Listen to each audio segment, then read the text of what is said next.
50 के दशक से गन्ने के गूदे यानी कि बगास ने यहाँ के उत्पादन में एक क्रांति ला दी है। यहाँ उसे ईंधन बनाकर इस्तेमाल किया जाता है और इस प्लांट को बिजली देने के अलावा ये बिजली माउई आइलैंड्स में भी दी जा रही है। पहले इस गूदे को फेंक दिया जाता था और अब इससे इस पूरी जगह को बिजली मिल रही है और साथ ही इस टापू के 60% हिस्से में भी यहाँ से बिजली जा रही है। बिल्कुल, 900 किलो बगास एक बैरल तेल के बराबर होता है। आप 1 घंटे में कितना बगास बना लेते हैं? हम 1 घंटे में 90,000 से लेकर करीब 1,10,000 किलो बगास बना लेते हैं। तो इसका मतलब है कि आप हर घंटे में 110 या 120 बैरल तेल बचा रहे हैं? जी हाँ, जी हाँ। अगर बाकी कंपनीज भी अपने बाय प्रोडक्ट्स के साथ ऐसा ही करें तो कितना अच्छा हो जाएगा ना? सही कहा आपने, पूरी दुनिया के लिए अच्छा होगा। पर फिलहाल हमें गन्ने के रस से चीनी बनाने की चुनौती का सामना करना है। अब जिस मशीन के ऊपर हम खड़े हैं इसका नाम क्या है? ये उबल रही है, काफी गर्म है, ये है क्या? इसे क्लैरिफायर कहते हैं। इस मशीन में गन्ने के रस में मौजूद सारी मिट्टी अलग कर दी जाएगी। हम इस मशीन को करीब 103 डिग्री सेल्सियस पर चलाते हैं, इसलिए आपको इतनी भाप नजर आ रही है। हाँ, मुझे महसूस तो हो रहा है। मैं थोड़ी देर में शायद पक भी जाऊं। तो मिट्टी कैसे बाहर निकलती है? क्या है कि बॉबी, हम लोग इसमें चूना और कैल्शियम हाइड्रेट डालते हैं और ऐसा करने से पूरी मिट्टी रस से अलग होकर नीचे बैठ जाती है, बिल्कुल नीचे। और साफ होने के बाद ये ऐसा दिखता है? हाँ, ये रस ऊपर से बाहर निकाल लिया जाता है। क्या मैं अभी इसे चख कर देख सकता हूँ? क्यों नहीं? तो ठीक है, चख देता हूँ भट्टे। ये काफी गर्म है। आप ऐसा कभी भी करने की कोशिश मत कीजिएगा। मुझे लगा था कि ये सिरप की तरह गाढ़ा होगा। इतनी जल्दी नहीं। अच्छा, पर ये काफी हल्का और मीठा है और इसका स्वाद बिल्कुल उस जले हुए गन्ने की तरह है जो मैंने खेत में खाया था।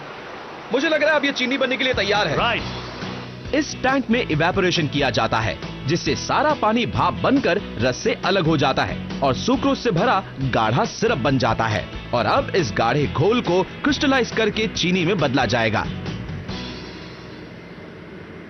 तो इस सिरप को क्रिस्टलाइज करने के लिए इसमें क्या मिलाया जाता है? बॉबी, हम इसमें ये घोल डालते हैं। ये बहुत महीन पीसी हुई चीनी है। इसे अच्छी तरह से कूटा जाता है और आइसोप्रोपिल अल्कोहल में मिला दिया जाता है। इस बॉटल में अरबों महीन चीनी के क्रिस्टल्स हैं और इस इवेपोरेटर में ये सारे अपना न्यूक्लियस बनाकर उसके ऊपर एक चीनी का क्रिस्टल बना लेते हैं। एक छोटी सी घोल भरी बॉटल 40,800 किलो चीनी बनाने में मदद करेगी। ये एक चिपचिपा पदार्थ भी बनाती है जिसके बारे में आपने शायद ही सुना हो। और यहाँ हमारे पास चीनी के क्रिस्टल्स और मोलासेस है ना? जी हाँ। एक बात तो पक्की है कि इसका स्वाद बहुत अच्छा होगा। ये रहा चीनी और मोलासेस का लेप। क्या बात है। इस लेप का स्वाद बिल्कुल मेरी दादी के बनाए कुकीज की तरह है। यू नो, ये खाने में बहुत ही अच्छा है, पर ये बिल्कुल भी चीनी की तरह नहीं है। नहीं, अभी तक नहीं। और अब चलाई जाती है ये स्पिनिंग मशीन जो सेंट्रीफ्यूगल फोर्स को इस्तेमाल करके गुड़ को सफेद चीनी के क्रिस्टल से अलग कर देती है। गुड़ को निकालने के बाद जो चीनी बाहर आती है उसे टर्बिनाडो कहा जाता है। अभी हमारे पास टर्बिनाडो चीनी है जो अभी भी पैकेजिंग के लिए तैयार नहीं है, जबकि सारा गुड़ इसमें से निकाल दिया गया है, पर ये अब भी काफी गीली है और इसे सुखाना होगा। इस ड्रायर में अच्छी तरह से घूमने के बाद चीनी और हमारे बुफे के बीच में बस एक ही चीज रह जाती है।